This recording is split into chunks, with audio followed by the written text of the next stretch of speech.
हम इस श्रीमद् भागवत शास्त्र में प्रवेश करते हैं। आज बड़े ही सौभाग्य का दिन है हम सभी लोगों के लिए, जो विगत वर्ष के भांति महाराज प्रत्येक वर्ष यहाँ पर भगवान श्री कृष्ण की कथा हो रही है। और कहते हैं जिस भूमि पर भगवान की कथा हो, कीर्तन हो या जागरण हो महाराज, वो भूमि कोई सरल भूमि नहीं है। ना जाने उस भूमि में किस संत ने तपस्या की हो। पंचम दिवस की कथा में आप श्रवण करेंगे, भगवान शंकर माता पार्वती भ्रमण कर रहे हैं। भोलेनाथ प्रणाम करते हैं तो माता पार्वती पूछती है, स्वामी आपने प्रणाम क्यों किया? तो भोलेनाथ कहते, देवी इस भूमि पर हजारों वर्ष पहले किसी संत ने तपस्या की थी। क्योंकि ठाकुर जी अपना स्थान स्वयं बनाते हैं, तो आप प्रत्येक वर्ष इस स्थान में भगवान की दिव्य कथा को श्रवण करते हैं। भक्तों कहते हैं कि भगवान की कथा हमको कब प्राप्त होती है? तो शास्त्रों में लिखा है कि हमको भगवान की कथा कब प्राप्त होती है। कहते हैं कि भाग्योदयेन बहुजन्म समर्जितेन, भाग्य उदय हो इस जन्म के नहीं अपितु बहुजन्म समर्जितेन, जन्म जन्मांतरों के, कल्प कल्पांतरों के, युग युगांतरों के जब पुण्य पुंज एकत्रित होते हैं तब जाकर हमको सत्संग की प्राप्ति होती है। सत्संग मंच लभते पुरुषो यदा गया, अच्छे पुरुषों का संग हमको प्राप्त होता है। महाराज उससे क्या होता है? तो कहते हैं अज्ञान हेतु कृत मोह मदांधकार,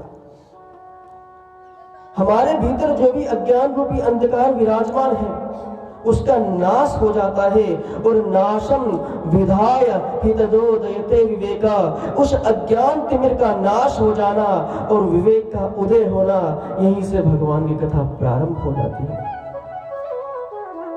भगवान की कथा ऐसे प्राप्त नहीं होती।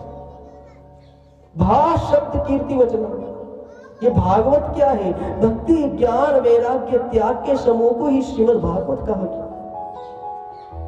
भा कहे भक्ति जाग जाए मन में महाराज, भा कहने से भक्ति भीतर प्रवेश कर लेती है। और गा कहे गुमान मिट जाए इस तन से, गा कहने से जिसके भीतर अभिमान होता है वो अभिमान भी चला जाता है। और वाह कहे विष्णु दूतन पर चर्चा हो, भगवान के पार्षदों में उसका गणना होती है महाराज, उसकी चर्चा होती है। और ता कहे इस जीवन से तर जाए, और ता कहते ही महाराज इस भव से पार हो जाता है। यदि सच्चे मन से भगवान की कथा को श्रवण कर ली तो भगवान के पार्षद आ जाते हैं। और यदि महाराज ऐसे ही प्रत्येक वर्ष कथा होती है, कार्ड देकर जाते हैं महाराज फॉर्मेलिटी निभाने, तो वो कथा आपकी सुलभ नहीं है। जब तक यहाँ बैठे हो भगवान की कथा में, तब तक घर परिवार मकान दुकान सबको भूल जाओ। सब कुछ यही देखने वाला है।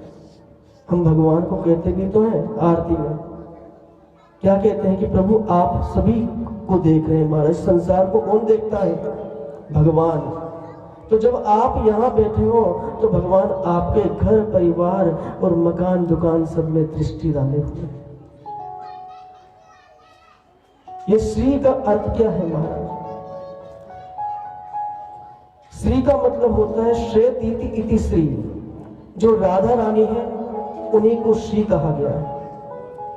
भागवत में 18,000 श्लोक है महाराज, लेकिन राधा रानी का नाम नहीं लिया, ना ही राधा रानी का नाम लिखा है भागवत। क्योंकि राधा नाम मात्रेण मूर्छा षड्मास की भवे,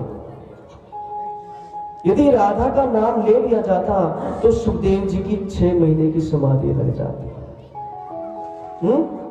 और राजर्षि परीक्षित को 7 दिन में मुक्ति दिला देती, तो इसलिए उन्होंने राधा का नाम नहीं लिया। तो इसलिए भागवत में जो श्री है वो ही राधा रानी है। और मध्य का मतलब क्या होता है? जो सभी ग्रंथों में श्रेष्ठ है वो है श्रीमद् और भागवत। भा शब्द कीर्ति वचनम, गा शब्द ज्ञान वाचका, सर्वेष्ठो वचनो वाचाता विस्तार से वाचका। जिसमें महाराज सभी ग्रंथों का निचोड़ हो वो ही श्रीमद् भागवत महापुराण। बोलिए भागवत महापुराण की जय। व्यास जी ने महाराज बड़ी सुंदर इस भागवत महापुराण की रचना की, जिसमें 12 स्कंद, 335 अध्याय तथा 18,000 श्लोक है, जिसमें 6 अध्यायों में भागवत की महिमा का वर्णन किया।